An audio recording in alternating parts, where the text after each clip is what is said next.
Hello दोस्तों, मेरा नाम है हिमांक और आप देख रहे हैं कॉन्सेप्ट्स विद हिमांक, जहाँ पर हम टफ कॉन्सेप्ट्स को इजी तरीके से समझते हैं। और जो हमारा आज का टॉपिक है वो है सेल थ्योरी। जैसा कि आपको याद होगा, हमने पिछली वीडियो में सेल का इंट्रोडक्शन लिया था, जो कि अगर आपने नहीं देखा है तो आप पिछली वीडियो में ज़रूर जाके देखें। तो आज हम शुरुआत करेंगे सेल थ्योरी की। अब हम सेल थ्योरी की बात करें तो जो सेल थ्योरी होती है ना, वो एक तरीके से आप ये कह सकते हो सबसे बेसिक थ्योरी पूरी बायोलॉजी की, क्योंकि इसी के ऊपर मैक्सिमम चैप्टर्स बेस होते हैं। क्योंकि ये थ्योरी एक तरीके से नहीं टूट सकती, ये एकदम पक्की थ्योरी है। तो हम इसको शुरू करते हैं। तो जो सबसे पहले जो सेल थ्योरी में जिनका नाम आता है वो आता है श्लेडन का, जिन्होंने अपना जो थ्योरी थी वो 1838 में दी थी। अपना स्टेटमेंट 1838 में दिया था।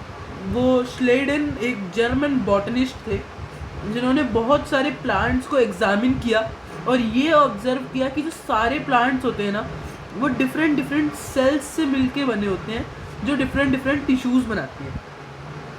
हम एक और पढ़ते हैं श्लेडन ने क्या बताया था। श्लेडन ने सबसे पहले बहुत सारे प्लांट्स के ऊपर एग्जामिन किया था, बहुत सारे प्लांट्स एग्जामिन किया था और ये ऑब्ज़र्व किया था कि जितने भी प्लांट्स होते हैं ना, वो अलग अलग टाइप के सेल्स से बनते हैं, जो अलग अलग टाइप के टिश्यूज़ बनाते हैं। तो ये हमारा एक पॉइंट हो जाता है सेल थ्योरी का। अब हम आगे बढ़ते हैं। जो अगला नाम आता है जिन साइंटिस्ट का, वो आते हैं श्वान। ये श्वान जो है ना, ये एक ब्रिटिश जूलॉजिस्ट थे, जिन्होंने अपना स्टेटमेंट 1839 के अंदर दिया था। इन्होंने है ना बहुत सारे एनिमल टिश्यूज़ को एग्जामिन किया था और ये कंक्लूड किया था, ये बोला था कि जो जितने भी एनिमल्स होते हैं ना, ये सारे सेल से बने होते हैं। एक और बार, श्वान ने ये बताया था जितने भी एनिमल होते हैं वो सब सेल से बने होते हैं। और ये उन्होंने किस बेसिस पे बताया था? क्योंकि इन्होंने एनिमल टिश्यूज़ को एग्जामिन किया था, बहुत सारों को।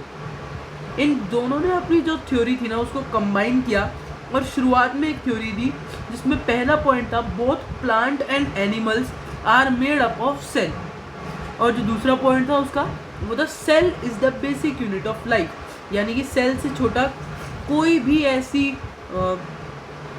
ऐसी यूनिट नहीं है जो लिविंग हो। सेल सबसे ज़्यादा बेसिक यूनिट है जो लिविंग हो। बट ये जो थ्योरी थी ना, वो इनकम्प्लीट थी। वो ये बताने में असमर्थ थे कि जो नए सेल्स होते हैं ना, वो कहाँ से आते हैं। तो इसीलिए ये 1855 तक इस चीज़ को कोई एक्सप्लेन नहीं कर पाया कि नए सेल्स आखिरकार आते कहाँ से हैं। लेकिन फिर 1855 में एंट्री होती है रुडोल्फ विर्चोव की।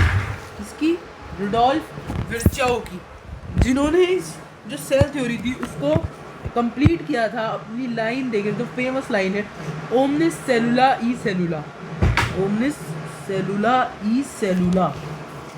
इस लाइन का मतलब क्या है हम वो समझते हैं। इस लाइन का मतलब है जो नए सेल्स होते हैं ना, वो प्री एग्जिस्टिंग सेल्स से ही आते हैं। जो नए सेल्स होते हैं वो प्री एग्जिस्टिंग सेल्स से आते हैं। अब हम देखते हैं जो हमारी फाइनल सेल थ्योरी बनी थी वो क्या थी। जो हमारी फाइनल सेल थ्योरी थी उसका पहला पॉइंट था both plants and animals are made up of cell. जो हमारा सेकंड पॉइंट था वो था cell is the basic unit of life. और जो हमारा थर्ड पॉइंट था वो था new cells arise from pre existing cells. ये वाला जो पॉइंट है ये बहुत इंपॉर्टेंट है, एग्जाम में आता है कई बार कि किसने दिया था और कब दिया था। तो इसमें आपको बताना है ये रुडोल्फ विर्चोव ने दिया था और ये तब दिया गया था 1855 में, जब जो श्वान और श्लेडन थे वो अपनी थ्योरी से ये एक्सप्लेन नहीं कर पाए थे कि न्यू सेल्स कहाँ से आती हैं। तो थैंक यू, आज की वीडियो में इतना ही। अब हम अगली क्लास में और भी सेल को आगे बढ़ाएंगे। और अगर आपको ये वीडियो हेल्पफुल लगी हो तो लाइक, शेयर, सब्सक्राइब।